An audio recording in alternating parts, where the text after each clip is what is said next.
សួស្តីបងប្អូនប្រយ័ត្នតាមអត់តន trend ថ្មីបងប្អូនអរគ្នា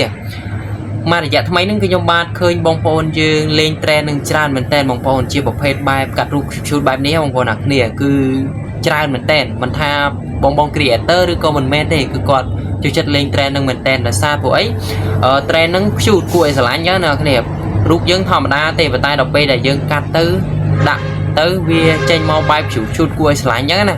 ចឹងទៅគឺខ្ញុំឃើញហើយក៏ខ្ញុំក៏ចាប់អារម្មណ៍យកមកធ្វើវីដេអូបង្រៀនទៅព្រោះអីបងប្អូនខ្លះក៏គាត់ចេះតែបងប្អូនខ្លះក៏គាត់មិនទាន់ចេះដែរព្រោះអីខ្ញុំមើលនៅក្នុងវីដេអូគេហ្នឹងគឺបងគាត់ចេះបានធ្វើហ្នឹងមានបងប្អូនយើងច្រើនខមមិនដាក់រូបទៅបងកាត់ឲ្យខ្ញុំមួយកាត់ឲ្យខ្ញុំមួយចឹងណាគ្នាចឹងអ្នកដែលអត់ទាន់ចេះអាចមើលវីដេអូរបស់ខ្ញុំបានចឹងជាដំបូងបងប្អូនធ្វើការចូលទៅក្នុង Play Store កន្លែង down កម្មវិធីហ្នឹងហើយបងប្អូនវាយពាក្យអង់គ្លេសនេះទៅហើយបងប្អូនធ្វើការ down មកបន្ទាប់ពីបងប្អូនធ្វើការ down ឲ្យវាពេញហើយបងប្អូនធ្វើការចូលទៅក្នុងកម្មវិធីហ្នឹងបងប្អូនធ្វើការចូលទៅ log ទៅ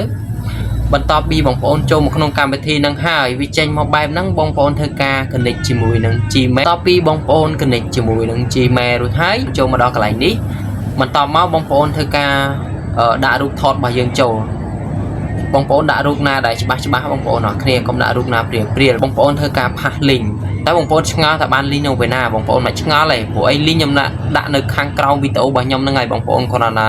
ចូលទៅផាសយកមកដាក់មកនឹងទទួលបានហើយបងប្អូនអរគ្នាអញ្ចឹងវីដេអូនេះក៏ឈានទៅដល់ការបញ្ចប់បើសិនជាបងប្អូនគិតថាវីដេអូរបស់ខ្ញុំមានប្រយោជន៍កុំភ្លេចជួយ like subscribe អ្នកមួយផងអរគុណច្រើន